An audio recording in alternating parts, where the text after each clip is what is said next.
Claire, hi, thank you very much for joining me today. How are you, first of all? Very good, thank you both. How are you doing? I'm very well, thank you. We're going to talk a little bit about kind of the big summer for women's cricket coming up and the growth that we've seen within the sport. But I'd love to kind of start off and ask you a little bit about your journey, how you got into cricket and kind of playing for England as well. Thank you. So I started playing cricket when I was about 9, 10 years old. Started playing with the boys, just softball cricket, pretty similar to the sort of quick cricket that competition that's being played now. Started playing women's cricket aged 14, and yeah, went from there really. Debuted for England in 1998, and then a sort of 14 year career for England, and I've been retired for nearly as long now. So yeah. And how did you find that playing with the boys? Because I actually had that same experience where I played for my local like village team. They didn't have a girls' team, and I was, I think, one of two girls. There was one a bit younger than me that played, and so I was in the team with the boys. And then, kind of when it got to the age where you would progress up to the men's, there was kind of nothing there for me, and I wasn't very good anyway, so I didn't really want to to carry on. But I often find that when I speak to sports people, I often speak to like footballers who started off playing at their grassroots team with the boys, and they said it gave them, kind of that quite valuable skills and that they always felt quite welcomed. How was it for you? Seriously, I had no issues whatsoever. The school I was at, so I was a really sporty kid anyway, and I played any sport. I mean, if there was a some kind of ball involved or any kind of sport, I was there. So I guess cricket was probably my fifth or sixth sport as a kid. Um, but you're right. You get involved, you get stuck in, you take whatever opportunities you can to play the sports that you enjoy playing at that age. And it wasn't until I was about 13, 14 that I really even knew that there was women's cricket. But women's cricket was kind of a separate thing, because all of the girls that I knew that were playing at that time were playing boys cricket. So it just wasn't really a thing, any kind of segregation or whatever. We were just all cricketers and we were all having a good fun. I think there was more segregation when I played boys football, for example, that I had to find a different changing room or something like that. Um, I found playing boys and men's cricket really important to my career. So when I went up to university, so obviously aged 18, I started playing men's cricket at university. I've been playing some men's cricket before that as well, but it was an incredible sort of development, acceleration of my development, being able to train with the university second men's team, being able to play men's cricket week in, week out. Against some good players who would then, and with some good players who would then go on to play county cricket, sort of professionally. So that was really, really good for my game in a period where I was just starting to get into the edges of the senior England women's side, starting to come into contention for that. So, um, yeah, I think sports like cricket are incredibly inclusive. I mean, you've heard I'm here at Lord's today. We've got this Disability Day on at Lord's, and just seeing the smile on so many people, boys, girls, men, and women's faces, and the variety of different kind of versions of cricket that we've got on today, from the disability. We're going to have an international disability match out here this afternoon, to table cricket, to Super Ones, to the visually impaired cricket that we saw this morning. It's just incredible, and that's what I love about cricket, that it's a game for everybody. And you've got 150 caps for England as well. How was that? How was representing your country? I mean, obviously that's like the pinnacle of any sport, the kind of aim, isn't it? Yeah, but absolutely it is though. So you grow up and you watch people playing, and I got to come here in 1993. I'm 18 years old, and I get to see England win the World Cup. And you think, right, I want that to be me. I'm in the England junior setup, but I want to be playing senior England. I want to be winning World Cups for England at Lords. And that slow progress of getting into the squad even, and getting a shirt with your name on the back, right? You got your first England shirt. That's amazing. And then getting into that first 11 and being on the team sheet for the start of a game, and then contributing to England wins. And then, fast forward to 2009, and I'm part of two World Cup winning squads. That's the pinnacle, that you're on the top of your game and you're helping your team. Yeah, win. absolutely. That's an amazing feeling. Absolutely. And women's sport in general is set to have a really big moment this summer, and cricket's going to be a big part of that. We've got the Euros for football, we've got a Rugby World Cup, but cricket's set to have a real moment this summer as well, isn't it? Women's cricket. Yeah, the next 12 months are incredible for women's cricket. Obviously, we've just had the England West Indies series. So yeah, if we think about what's happening at the top of the game, the next 12 months for England women, the series against India, then they're off to India for One Day World Cup, and then next year we've got the 2020 World Cup here, final at Lords, some games at Lords, the first ever women's Test matches at Lords here next year.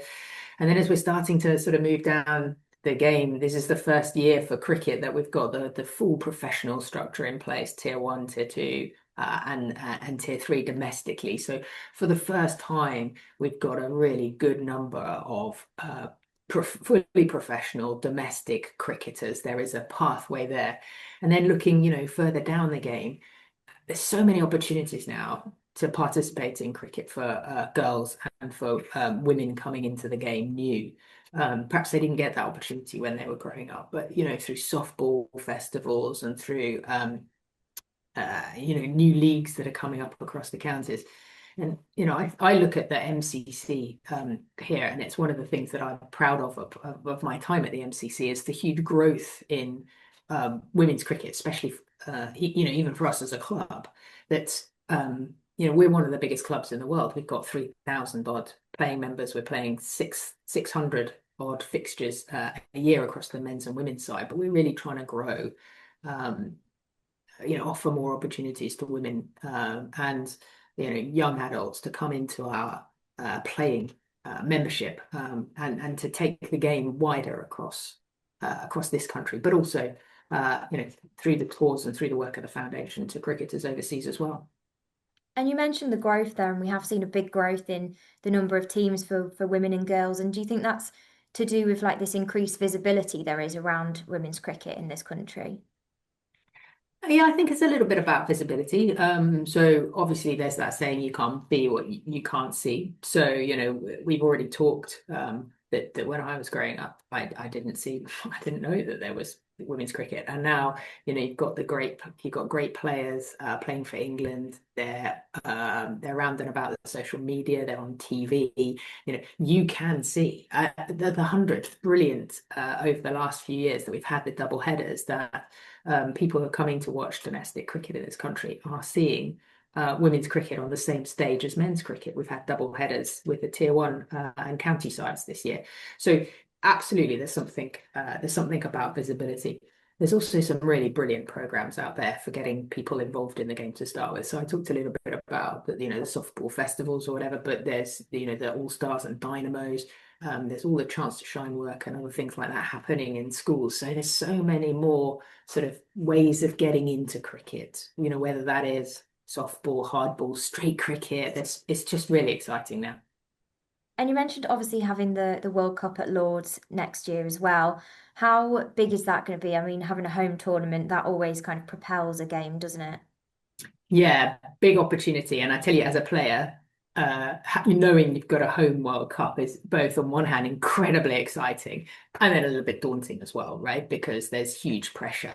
There's huge pressure on you, not just on the pitch to do really well for your country, but then absolutely to make sure that the competition has that impact that you want it to have. But yeah, we want to here at the MCC, we know we've got the final next year. We've got some of the group games as well. We're really thinking about our kind of road to 2026, what we're going to do over the next 12 months or so to prepare to make sure that impact is as big as it possibly could be, not just for us as a club and getting more people playing for our club, but in our local area, in our region, and across the country. And can you tell me a little bit about your role at the MCC? Yeah, so over the past 6 years, I've been chair of cricket, which as a in terms of what the remit of cricket is, it's part of the governance structure. Um, But the remit of cricket at Lords is quite big. So we've got the ground. So we sort of look after the ground, the main ground, the nursery ground, the indoor cricket centre. I talked a little bit about the 3,000 members and 600 fixtures. So we have we have separate women's and men's playing fixtures, playing players and fixtures committees, and we look after that. So thinking about where we're going to go on tour, how we're going to have an impact on the game in this country through those fixtures. We have the laws of the game, that we look after, as well. So there's always lots of conversations, things happening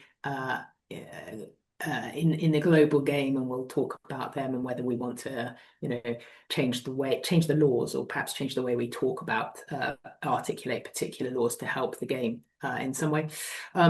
And then we're just starting to get involved a bit more in some research into the future of the game. So, for example, we're looking at the future of cricket bats at the moment, and things like that. So that's really, really interesting as well.